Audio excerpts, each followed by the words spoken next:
Okay, up on top here, I don't know, we've got a small SA system here.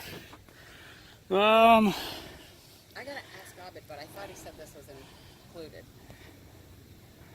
All right, yeah, I'll talk to him, because if so, well, with the way the flashing is, it's not flashed very good anyway, so it wouldn't be that hard to cut out the system, cut it here, you know, lift your flashing up, get your new system under, encapsulate that.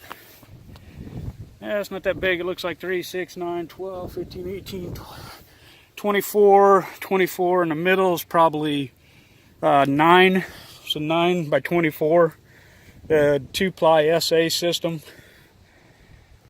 Okay, out in the front over here, you know, this is where the addition, building that little addition coming out. The gutters are brand new, and they are the ones that's fastened in with a screw. It's a clip that goes on the drip edge and fastens down in there. So you'll have to back out the screws, get the drip edge off, tack the back of the gutter, so it stays still, and then put your new drip edge and put the screws back in. So we need to add a little bit in there for the guys to do that. Out here in the front, they got this little dormer that comes off, just an aesthetic thing. She wants to basically remove that and just shingle straight over to the valley.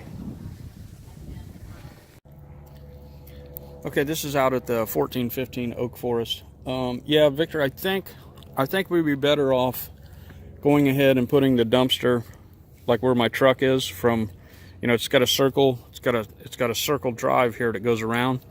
Put the dumpster right here in the middle. You know, try not to impede on the neighbor here or them backing out.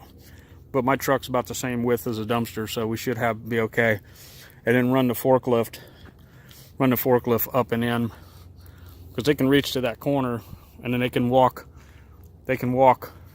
all the way across to there. Forklift can shoot about halfway, and then they can pull over here and get up there a ways. Have to make sure we bring, might have to get a few more sheets of the plywood. Not 100% sure how many we had left, but you know, keep in mind though, the gutters, we got to be careful with the gutters. You're gonna have to unscrew the gutters, take the drip edge off, and this guy more than likely is going to be here the whole time. So but yeah, the forklift, the dumpster, so you can see my truck now right there. Plenty of room to put the dumpster from the blue flag down there, from the blue flag to this pink one, and then run the forklift up and down. The driveway's in pretty good shape. It's got, I see one crack right here, right at the entrance. That's before we do anything. I'm gonna walk around here. It's got a crack. Well, it's got a couple cracks going this way. But other than that, it's pretty good shape. Just have to make sure we use the plywood. Okay, right up here, this is the area I'm talking about that he doesn't want to bust the stucco out. So we're going to take and put a piece of L flashing in there and a piece of K flashing with the surface mount masonry anchors, caulking, a little piece of L flashing right there. We'll have to turn one run out this way to box that off.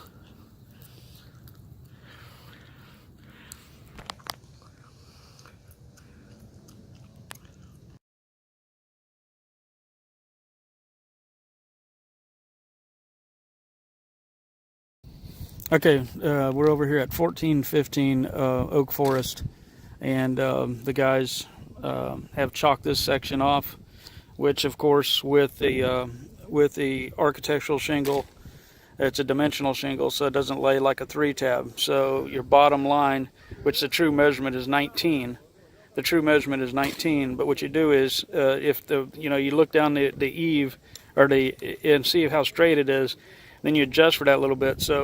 So this one here, we marked at 18 3/4. You can go to 18 1/2 even. That way it gives you a little play in case your eave goes in and out. And then once you chalk that line, then you chalk your, realistically it should be 11 1/4, because it's 5 5/8 a row. but it's hard to do that math. So I just figure enough shingles in for the guys to go ahead and use the 11 inches. So then they mark, every 11 inches up from that.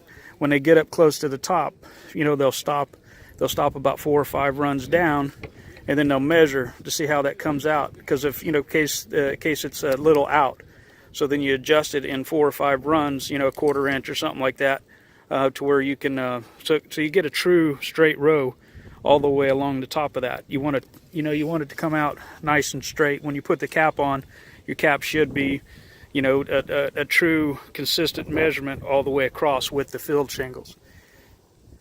Okay, they got this little guy measured out here, and what you run into here is you have nothing to go from straight from the bottom. So what you do is when you get your run all the way from the top of what your main field's going to come out to there, and then you measure down.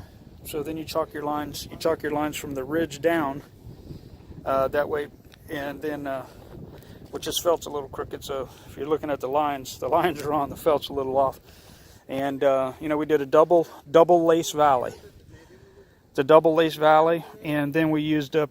We're using this TU Max, which is far superior to just to the regular base sheet, and that's what we use for our valley liner. It's just gives the homeowner a little better protection.